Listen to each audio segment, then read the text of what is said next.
Sharavati PSP ಅನ್ನುವ ಒಂದು ಹೊಸ ಯೋಜನೆಯನ್ನ ಕರ್ನಾಟಕ ಸರ್ಕಾರ ಯೋಜಿಸ್ತಾ ಇದೆ, ಜಾರಿಗೆ ತರುವ ಪ್ರಯತ್ನದಲ್ಲಿದೆ. Sharavathi pumped storage project. ಗೇರುಸೊಪ್ಪೆಯಿಂದ ತಲಕಳಲೆಗೆ ನೀರನ್ನು ಪಂಪ್ ಮಾಡುವುದು, ಹಾಗೆ ಪಂಪ್ ಮಾಡಿದ ನೀರನ್ನು ಮರಳಿ ಕೆಳಗೆ ಕಳಿಸುವಾಗ ಅದರಿಂದ ವಿದ್ಯುತ್ತನ್ನು ಉತ್ಪಾದಿಸುವುದು. ಯೋಚನೆ ಮಾಡಿ, ಗೇರುಸೊಪ್ಪೆಯಿಂದ ತಲಕಳಲೆಗೆ ನೀರನ್ನು ಪಂಪ್ ಮಾಡುವುದಕ್ಕೆ ಎಲ್ಲ ಸುರಂಗಗಳನ್ನು ಕೊರೆದು ಪೈಪ್ಗಳನ್ನು ಹಾಕಿ ಇಲ್ಲಿಂದ ಅಲ್ಲಿಗೆ ನೀರನ್ನು ಪಂಪ್ ಮಾಡೋಕ್ಕೆ ಬೇಕಾದ ವಿದ್ಯುತ್ತು 2500 ಮೆಗಾವ್ಯಾಟ್. ಅಲ್ಲಿಂದ ಕೆಳಗೆ ನೀರು ಬಂದಾಗ ತಯಾರಾಗುವ ವಿದ್ಯುತ್ತು ಎಷ್ಟು? 2000 ಮೆಗಾವ್ಯಾಟ್. 2500 ಮೆಗಾವ್ಯಾಟ್ ಖರ್ಚು ಮಾಡಿ 2000 ಮೆಗಾವ್ಯಾಟ್ ಉತ್ಪಾದನೆ ಮಾಡೋಕ್ಕಿಂತ ಮಾಡದೇ ಇರೋದು ಒಳ್ಳೆಯದಲ್ಲವೇ? ಆದರೆ ಸರ್ಕಾರಗಳು ಇಂತಹ ದೊಡ್ಡ ಯೋಜನೆಗಳ ಹಿಂದೆ ಬೀಳ್ತವೆ. ಅವುಗಳಿಗೆ ತಿಳುವಳಿಕೆ ಹೇಳುವಂತಹ ಜನ ಅಕ್ಕಪಕ್ಕದಲ್ಲಿ ಇರ್ತಾರೋ ಇಲ್ವೋ? ಇಂತಹ 10,000 ಮೆಗಾವ್ಯಾಟ್ನ ಪ್ರಾಜೆಕ್ಟಿನಿಂದ ಯಾವುದೋ ಕಾರ್ಪೊರೇಟ್ ಕಂಪನಿಗಳು ಆ ಪೈಪನ್ನು ಕೊರೆದು ಸುರಂಗ ಕೊರೆದು ದುಡ್ಡು ಸಂಪಾದಿಸಬೇಕು ಅಂತ ಇರ್ತವೋ ಅವುಗಳ ಅಗತ್ಯವೇ ದೊಡ್ಡದಾಗಿ ಜನರ ಅಗತ್ಯ ಮರ್ತು ಹೋಗ್ಬಿಡ್ತದೆ.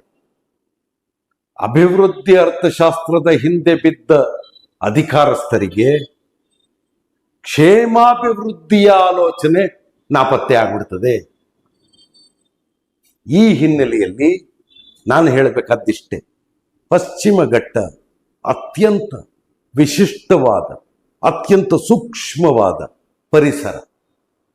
ಅಲ್ಲಿರುವ ಕಪ್ಪು ಮೂತಿಯ ಕೋತಿಗಳು ಅಥವಾ ಚಿರತೆಗಳು ಅಥವಾ ಆನೆ ನಡೆದಾಡುವ ದಾರಿ, ಎಲಿಫೆಂಟ್ ಕಾರಿಡಾರ್, ಇವೆಲ್ಲವನ್ನ ನಾಶ ಮಾಡು ನೀವು ಇಂಥದ್ದೇನೋ ಒಂದು ಪ್ರಾಜೆಕ್ಟ್ನ ಮಾಡುವ ಬದಲಿಗೆ ಇದೇ 2000 ಮೆಗಾವ್ಯಾಟ್ ಅನ್ನ ಉತ್ಪಾದಿಸುವುದಕ್ಕೆ 10 ಹಲವು ಬದಲಿ ಮಾರ್ಗಗಳಿದ್ದಾವೆ.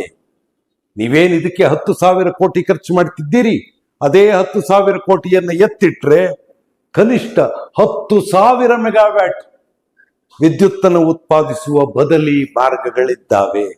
ದಯಮಾಡಿ ಆ ಬದಲಿ ಮಾರ್ಗಗಳನ್ನ ಆಲೋಚಿಸಿ. ಶರಾವತಿ ನದಿಯನ್ನ ಈಗಾಗಲೇ ಸಾಕಷ್ಟು ಅತ್ಯಾಚಾರ ಮಾಡಿದ್ದೀರಿ. ಆ ಶರಾವತಿ ಅನ್ನುವ ತಾಯಿಗೆ ಪುನರ್ವಸು ಅನ್ನೋ ಕಾದಂಬರಿಯನ್ನು ಓದಿದ್ರೆ ಎಷ್ಟು ಜನ ದುಃಖಿತರಿದ್ದಾರೆ ಅನ್ನೋದು ಗೊತ್ತಾಗತ್ತೆ. ದ್ವೀಪ ತರಹದ ಸಿನಿಮಾ ನೋಡಿದ್ರೆ ಹಿನ್ನೀರಿನಿಂದ ನೆಲ ಕಳ್ಕೊಂಡ ಜನರ ದುಃಖ ಏನು ಅನ್ನೋದು ಗೊತ್ತಾಗತ್ತೆ. ಒಮ್ಮೆ ಒಂದು ಕಡೆಗೆ 10,000 ಹೆಕ್ಟೇರಿನಷ್ಟು ಜಾಗವನ್ನು ನೀವು ತಕ್ಕೊಂಡು, ಅದು ಹೆಕ್ಟೇರಿನ ಸಂಖ್ಯೆಯಲ್ಲಿ ವ್ಯತ್ಯಾಸ ಇದ್ದಿರಬಹುದು, ಅಷ್ಟು ಜಾಗವನ್ನು ನೀವು ತೆಗೆದುಕೊಂಡು ಕೂಡಲೇ ಅಲ್ಲಿ ಆ ಪರಿಸರದಲ್ಲಿ ವಾಸವಾಗಿದ್ದ ಜನ, ಅವರ ಭಾಷೆ, ಅವರ ಸಂಸ್ಕೃತಿ ಅಷ್ಟೂ ನಾಶವಾಗ್ತದೆ.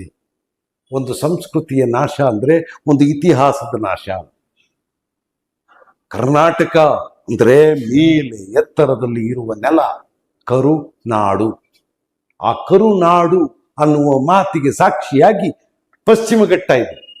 ಈ ಪಶ್ಚಿಮ ಘಟ್ಟದ ಪರಿಸರವನ್ನು ಉಳಿಸುವುದು ಯಾವುದೇ ಆಳುವ ಸರ್ಕಾರದ ಆದ್ಯತೆ ಆಗಬೇಕು.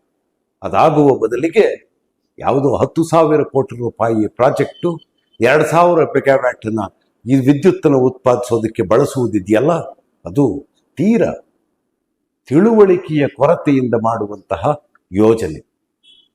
ಅಧಿಕಾರದಲ್ಲಿರುವ ಎಲ್ಲ ಮಂತ್ರಿಗಳಿಗೆ, IAS ಅಧಿಕಾರಿಗಳಿಗೆ, ಎಲ್ಲರಿಗೂ ನನ್ನ ಕಳಕಳಿಯ ಮನವಿ, ಬದಲಿ ಮಾರ್ಗಗಳಿದ್ದಾವೆ, ಆಲೋಚಿಸಿ. ನಿಮಗೆ ಅದು ಗೊತ್ತಾಗ್ತಿಲ್ಲ ಅಂತಂದ್ರೆ ನನ್ನಂತಹ ಹಲವರಿದ್ದಾರೆ. ಶಿವಾನಂದ ಕಳವೆ ತರಹದ ಜನ ಇದ್ದಾರೆ, ಇನ್ನೂ ಹಲವಾರು ಜನ ಇದ್ದಾರೆ, ಒಬ್ರು ಇಬ್ಬರು ಅಂತಲ್ಲ.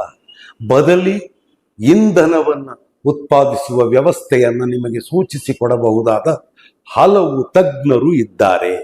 ಅಂಥವ್ರ ಜೊತೆಗೆ ಮಾತಾಡಿ ಇದೇ 10,000 ಕೋಟಿಯನ್ನ ಸಾರ್ಥಕವಾಗಿ ಬಳಸಿ, ಇತಿಹಾಸವನ್ನು ಉಳಿಸಿ, ಪರಿಸರವನ್ನು ಉಳಿಸಿ, ಶರಾವತಿ ನದಿಯ ಅತ್ಯಾಚಾರವನ್ನು ನಿಲ್ಲಿಸಿ. ನಮಸ್ಕಾರ.